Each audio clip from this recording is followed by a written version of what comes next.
In this video, we'll go through the process of repairing a hole in the wall, but in doing so we find something we probably shouldn't have. All that and more coming right up. Hi guys, Brad McKinnon here, a drywall finisher, plasterer and stopper from here in New Zealand. And today's video we're going to be repairing this hole in the wall. And the first thing I'm doing is I'm just feeling around inside the wall to see if there's timber in there. And I can feel one on the right side there, so I've just sort of marked it where I think the center of that timber is. The timber studs are 4x2, so just marking in the center there. And then I found one on the bottom, so I just want to sort of feel down where it is with my finger, and then just sort of go down a bit more so I can sort of cut in the center of it. So that's what we're going to use. We're going to utilize that timber to screw our new piece of plasterboard onto. Now I'm not going to cut the hole out first and then cut the plasterboard. I'm going to cut the plasterboard first and then we'll trace around it, and that's how we'll get the piece to fit perfectly. So I've roughly got my size marked and we're just going to cut it with a knife. If you want, you can use a straight edge or a level just to get it straight. Seeing it's a little bit small, I can just do it freehand. And all you're doing is just sort of cutting into the face, turning it over and snapping it, and then cutting the back paper and snapping that off. Then we'll just trim up the edges, make sure there's no dangly bits. And then we're just going to hold it on our marks there. So those are going to be our center of the timbers. And we're just going to put a little arrow facing up, just so we know which way it goes back in, just in case it's not exactly square.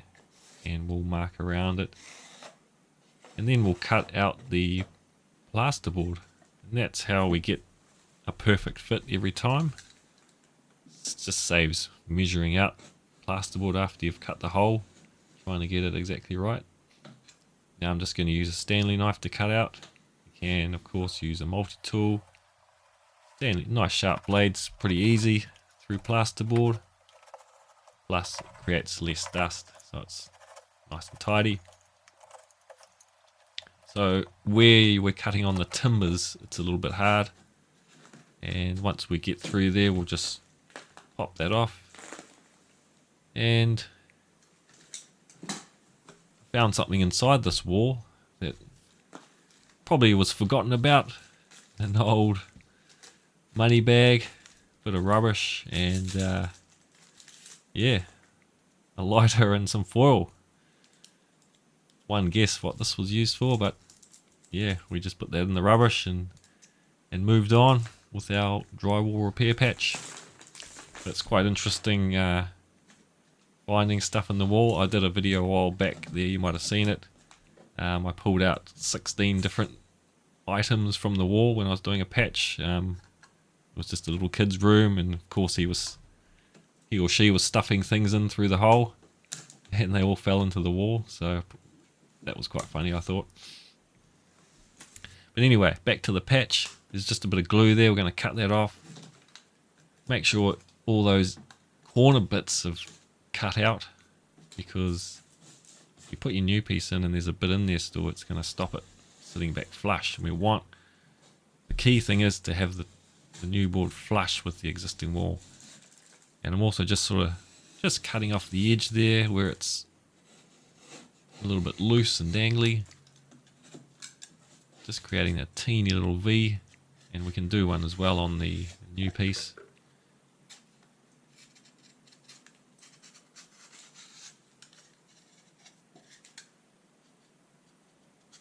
Just somewhere for the mud to go into when we apply that to the wall, and just keeps all those dangly bits off as well. So we got our arrow up there so it fits perfectly. We knew that was going to be the case. But now we just need to put a bit of timber in on that one extra side, just to give it a bit more support. So I've just cut a little bit of timber off cut I had lying around. And we can just put that into the wall and just hold it against the plasterboard, and we're just going to screw in a couple of fixings. Make sure you use drywall screws. And as well as putting them into that new piece. We're just going to screw into the existing there where the existing borders, just in case there's no fixings in that area we've cut out. Make sure it's all being held back properly. Then we can put our new piece in and we can screw that off.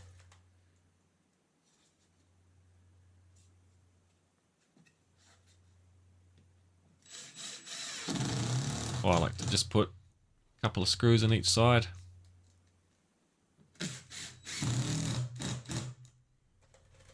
Now if you're new to the channel, consider subscribing, it really helps out. Hit that like button. There's plenty more videos on this channel. Similar to this one, so if you're patching a hole in your wall, check out all the videos I have on the channel. Sure to be something there to help you out. Your patching needs if you're doing some work around the house. But now that that's all screwed off and fixed in properly, we'll just scuff up that painted surface with a bit of sandpaper, and we're going to tape it in. And I'm just going to use a bit of pre-mixed multi-purpose compound. If you're a beginner, it's probably the easiest way, so you're not having to mix up plaster. This is already pre-mixed. Just make sure you use a taping compound. I'm just using a bit of fiber fuse tape, which is a lot easier as well than paper tape, so it avoids any bubbling or blistering. So I just like to do the opposites at the same time. We'll just come back and do the other two opposites. Now if you want to see the full process on how to finish this patch, you can watch this video here, and that will just show you the full process of finishing off with the following 2 or 3 coats. And there's a great little tip in there as well for if you're patching wall like this one where it's onto an existing painted surface. There's a great tip there to show you how to plaster over a painted surface and to avoid getting air bubbles in your plaster, which is a common thing for when you're applying compound over paint. So check that one out there up on the top of your screen. But that's all for now. Hope you enjoyed this one. Thanks for watching, and I'll see you on the next one.